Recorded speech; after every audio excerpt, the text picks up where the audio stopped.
फरीदाबाद में केंद्रीय गृह मंत्री अमित शाह की अध्यक्षता में हुई उत्तर क्षेत्रीय परिषद की बैठक में पंजाब के मुख्यमंत्री भगवंत मान ने चंडीगढ़ पर पंजाब के पूर्ण अधिकार की वकालत की। हरियाणा के जन स्वास्थ्य एवं लोक निर्माण मंत्री रणबीर गंगवा ने इसे चुनावी स्टंट बताते हुए पलटवार किया। गंगवा ने कहा कि चंडीगढ़ हरियाणा की भी राजधानी है और इसे पंजाब को नहीं दिया जाएगा। उन्होंने प्रधानमंत्री नरेंद्र मोदी के 25 नवंबर को कुरुक्षेत्र दौरे और नई परियोजनाओं की सौगात का भी उल्लेख किया। अल-फलाह यूनिवर्सिटी में आतंकवादी लिंक मामले पर उन्होंने सख्त कार्रवाई का आश्वासन दिया है। सर, चंडीगढ़ में मौजूद हैं हरियाणा के कैबिनेट मंत्री रणबीर गंगवा जी। सर, जिस तरीके से बीते कल फरीदाबाद में मौजूद थे केंद्रीय गृह मंत्री अमित शाह, उत्तरी क्षेत्रीय परिषद की उन्होंने बैठक ली। पंजाब के मुख्यमंत्री ने एक बार फिर से दोहराया है और आज एक बार फिर से वो कह रहे हैं कि चंडीगढ़ पर पंजाब का हक है और चंडीगढ़ को पूरी तरीके से पंजाब को सौंप देना चाहिए। हरियाणा सरकार और हरियाणा का इस पे क्या स्टैंड? देखिए,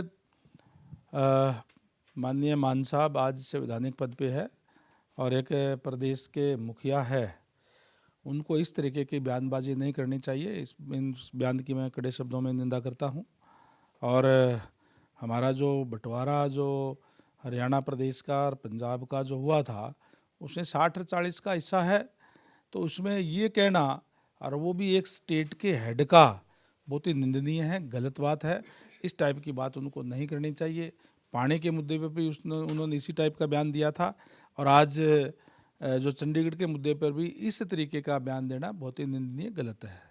क्योंकि वो कल भी कहते नजर आए कि राजीव और लोंगोवाल समझौता 1985 की अगर बात करें तो उसमें साफ तौर से कहा गया है कि राजधानी के तौर पे चंडीगढ़ पंजाब का है। बार बार उनका इस तरीके से जिक्र करना और उनका कहना है कि इससे पंजाब की जो जनता है वो आहत है, क्योंकि पंजाब में 2027 में भी विधानसभा चुनाव है।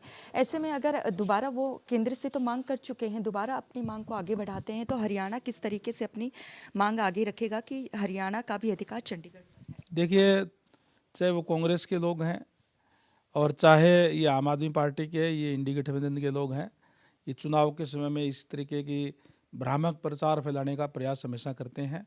चाहे अभी आपने देखा होगा कि चाहे बिहार चुनाव से एन पहले राहुल गांधी ने वोट चोरी का किया और लोकसभा से पहले संविधान की बात उन्होंने उठाने का काम किया। इसी तरीके से ये केवल और केवल वोट हथियाने के लिए इस तरीके की बात करते हैं, जो कि गलत है, निंदनीय है। एक जिम्मेवार पद के ऊपर बैठ करके और इस टाइप की बात जो है वो नहीं करनी चाहिए। जहाँ तक समझौते की बात है, उनके समझौते का लागू करने का काम ये लोग नहीं कर रहे। समझौते की जहाँ तक बात है, उस टाइम भी जो 307 गांव थे शायद, वो जो हिंदी भाषी है, उसकी बात हुई थी कि वो हरियाणा को दिए जाएंगे और उसके बाद में अलग से राजधानी बनाने के लिए सेंटर पैसा भी देगा, तब जा कर के वो थी। लेकिन उस पर वो खरे नहीं उतरे।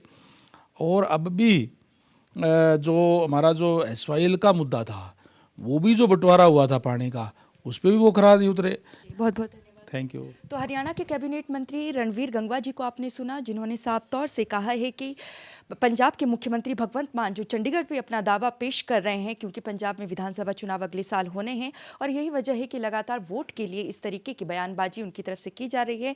वहीं प्रधानमंत्री नरेंद्र मोदी के दौरे को लेकर इनका कहना है कि 25 तारीख को जिस तरीके से वो कुरुक्षेत्र पहुंच रहे हैं, तो कई सौगातें हरियाणा की जनता को देकर जाएंगे।